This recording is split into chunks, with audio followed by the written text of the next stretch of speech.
종합제 TV 시청자 여러분, 6월 12일 오전 8시 33분입니다. 1시간 반 지나면은 트럼프 김정은의 싱가포르 회담이 이 1대1 대화로부터 시작됩니다. 그런데 아직도 합의문이 만들어지지 않았다는 이야기가 있습니다. 사안의 중대성에 비하면은 준비가 아주 부실하다는 뜻이죠. 졸속이라는 뜻이죠.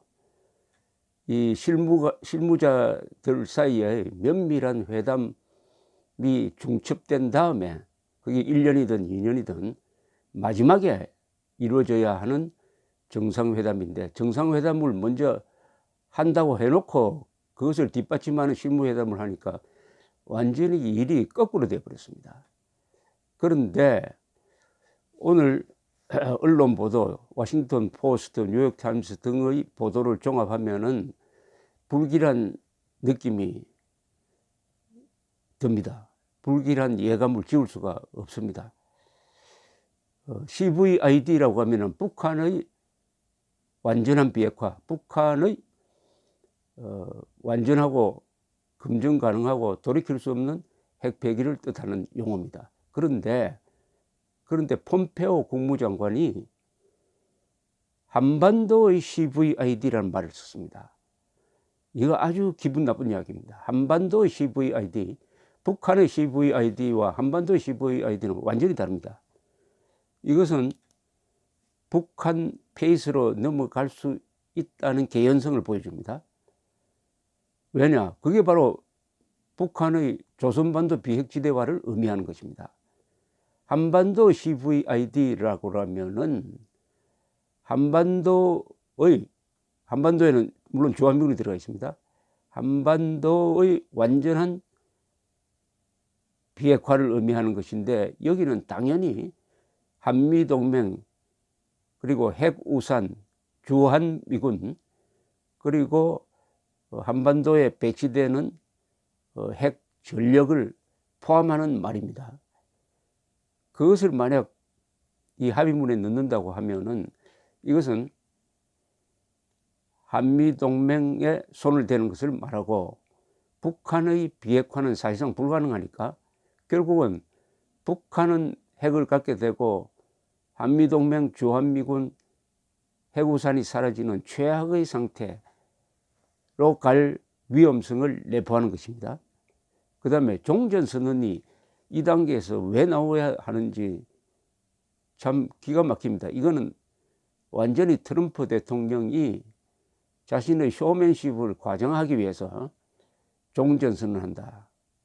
미국과 북한 사이에는 이제는 전쟁 상태가 종결되었다. 이런 선언을 한다는 이야기인데, 이것은 기존 미국 정부의 방침과도 맞지 않습니다. 부시 대통령은 2007년에 북한이 비핵화, 핵을 폐기하면은 그때는 종전선언을 할 수 있다고 했는데, 북한이 비핵화를 하지 않는 단계에서, 할 생각도 하지 않는 단계에서 종전선언을 한다면은 그것은 북한을 핵보유국으로 인정하는 겁니다. 핵보유국으로 인정합니다. 이런 선언을 하고 싶어, 선언 좋아하니까 그런 근사한 한반도에 평화가 왔다라고 선언하고 싶은 것 같은데, 한반도의 평화는 북한이 핵을 폐기하고 강제 수용소를 없애고 국군포로 돌려주고, 그리고 휴전선에 전진 배치한 북한의 장사정포를 뒤로 서울에 대한 사정거리 밖으로 물릴 때만 한반도의 평화를 주장할 수 있는 것 아니겠습니까? 종전선언 이야기가 나오면 그 다음에 평화협정 이야기가 나옵니다. 평화협정은 지금 말도 꺼내지 않아야 합니다. 평화협정 이야기를 비핵화 단계에서 비핵화 시작도 하기 전에 나온다면 이것도 또한 북한을 핵보유국으로 인정하는 것이 됩니다. 핵보유국으로 인정하는 것이 됩니다. 따라서 오늘 딱 지켜봐야 될 것이 뭐냐? 종전선언, 평화협정, 한반도의 비핵화 또는 한반도의 CVID라는 말이 나오느냐는 겁니다. 이거 나오면은 한반도의 북한의 비핵화는 물 건너갔고 한미동맹에 손을 댄다는 것이 됩니다. 그런데 문재인 대통령이 나서서 이 부분을 정리하고 이 부분에 대해서 절대로 그렇게 하면 안 된다고 밝혀야 한국인을 안전하게 만들 수가 있는데, 문재인 대통령은 지금까지 김정은의 안전만 생각했지 한국인들의 안전을 위한 노력은 하지 않았습니다. 즉 수도권에 사드 배치를 하지 않았습니다. 그리고 핵미사일 방어훈련도 하지 않았습니다. 전술핵 재배치 요구도 하지 않았습니다. 완전히 핵 앞에서 무장해제, 적 앞에서 무장해제 된 상태로 국민을 방치를 했습니다. 이렇게 된 이유가 뭐냐? 남북한에 지금 정권을 잡고 있는 세력, 핵심 세력입니다. 핵심 세력의 공통점이 하나 있습니다. 핵심 세력. 계급투쟁론입니다. 자유민주주의를 싫어합니다. 반대하는 점에서 남북한 집권 세력이 같습니다. 그리고 대한민국의 정통성을 인정하지 않습니다. 이승만 대통령이 주도한 70년 전의 건국을 부정합니다. 그러니까 올해를 건국 70주년으로 기념해야 되는데 그것을 안 하고 하지 않고 있습니다. 한국의 정통성, 한반도에서는 유일한 합법국가, 정통국가라는 정통성을 부정하는 점에서 같습니다. 남북한이 같습니다. 그리고 이 계급투쟁론은 잘못하면은 북한의 민족해방, 민주주의 혁명 노선에 이용될 수 있습니다. 민족해방, 민주주의 혁명 노선은 북한의 대남 적화 전략의 바로 본질입니다. 민족해방, 반미, 한미동맹 해체, 조한미군 철수를 뜻합니다. 그리고 민주주의 혁명이라는 것은 한국에 진정한 민주정부가 들어서야 된다. 그때 민주주의는 인민민주주의입니다. 인민민주주의. 공산주의의 일종인 인민민주주의 정권이 들어서야 한다. 이게 북한이 말하는 민족 해방 민주주의 혁명 노선인데, 지금 김정은이는 그동안 살펴봤을 것입니다. 문재인 대통령이 말하는 촛불혁명의 정체는 뭐냐? 촛불혁명의 과정을 쭉 지켜보니까 국방부, 국정원에서 북한과 싸웠던 사람들을 줄줄이 감옥에 보내고 자유민주주의라는 말을 교과서에서 빼고, 그리고 수도권에 대한 사드 배치하지 않고 등등, 그리고 아무리 홍준표, 김문수 같은 사람이 주사파 정권이라고 욕을 해도 기존의 노선을 그냥 묵묵히 수행한다는 것을 본 김정은이는 이 촛불혁명의 정체는 북한이 말하는 민주주의 혁명이 아니냐라고 판단했을 가능성이 농후합니다. 이런 국내외 사정을 쭉 종합해 보면은, 만약 오늘 이 트럼프 김정은 회담에서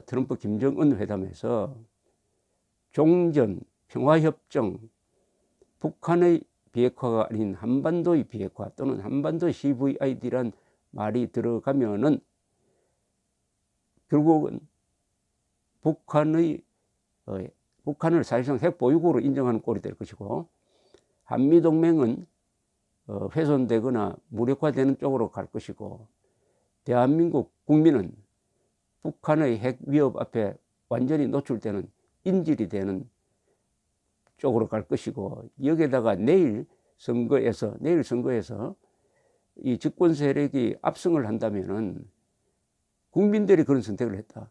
이것은 한국인의 선택이다.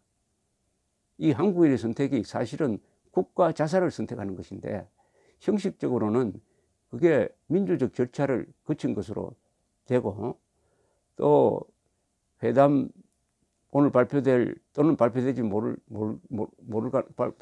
않을 가능성도 있습니다만은, 어떤 합의문에 평화, 종전, 평화체제 구축 이런 이야기가 나오니까 결국은 대한민국은 자유민주주의를 포기하고 반공도 포기하고 한미동맹에서 이탈해가지고 국가의 정체성은 자유민주주의를 포기한 다른 민주주의로 가고 국가 진로는 해양 자유 개방의 해양 문화권에서 독재, 전체주의, 폭압의 대륙 문화권으로 가는 국가 진로가 달라지는, 그러니까 국가 진로와 국가 정체성이 동시에 달라지는 대변혁, 대동난의 시점으로 넘어가게 될 가능성이 있습니다.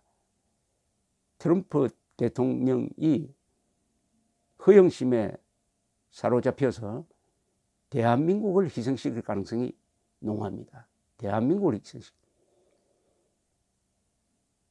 물론 그렇게 하면은 그 뒤부터 트럼프 대통령에 대한 비판이 쏟아져 될 것입니다. 그렇다고 대한민국이 끝나는 건 아니죠. 우리 국민들이 살아있고 국민들이 비로소 자신이 완전히 김정은의 핵 미사일 앞에 벌거벗긴 채 방치되고 있다고 생각하면은 그때는 생존 차원에서 누가 이렇게 만들었느냐라고 화를 내면서 들고 생존투쟁 차원, 생존투쟁이 아니라 살기 위해서 들고 일어나는 이런 국민 대각성으로 이어진다면은 대한민국은 살 것이고, 평화, 종전, 민족 대단결, 민족적 화해 이런 말들이 많이 들어가 있는 4.27 판문점선언 실천적으로 가면은 대한민국은 대한민국은 반공자유 대한민국은 소멸되게 될 것입니다. 제가 말씀드린 것은 상당히 최악의 경우에 가깝게 상정한 것입니다. 그런 쪽으로 가지 않았으면 좋겠습니다. 그러나 안보 문제는 일단 최악을 상정해야 됩니다. 최악을 상정해야 됩니다. 핵무장한 북한으로부터 핵을 빼앗는다는 것은 전쟁을 하지 않으면 절대로 불가능합니다. 그런데 회담을 통해서 빼앗겠다고 하면은 빼앗을 수도 없을 뿐만 아니라 빼앗는다는 것을 전제로 해가지고 북한에다가 대한민국을 갖다 바쳐야 됩니다. 통째로 갖다 바쳐야 됩니다. 회담이 시작되었다는 것은 그것부터가 대한민국에는 큰 불행이었습니다. 누가 트럼프를 회담장으로 불러냈느냐? 바로 김정은, 문재인 두 사람이죠. 판도라의 상자를 열었습니다. 문재인 대통령은 이 판도라의 상자를 닫을 힘이 없습니다. 판도라 상자에서 무슨 귀신, 악령, 악마들이 쏟아져 나와가지고 한반도를 배회할지 궁금하기도 하고 불안하기도 합니다. 그러나 인간은 역경을 이기는 사람이 100명이라면 풍요를 이기는 사람은 1명도 안 된다고 합니다. 이제 풍요는 이만큼 누렸으니까 역경이 닥쳐오고 있습니다.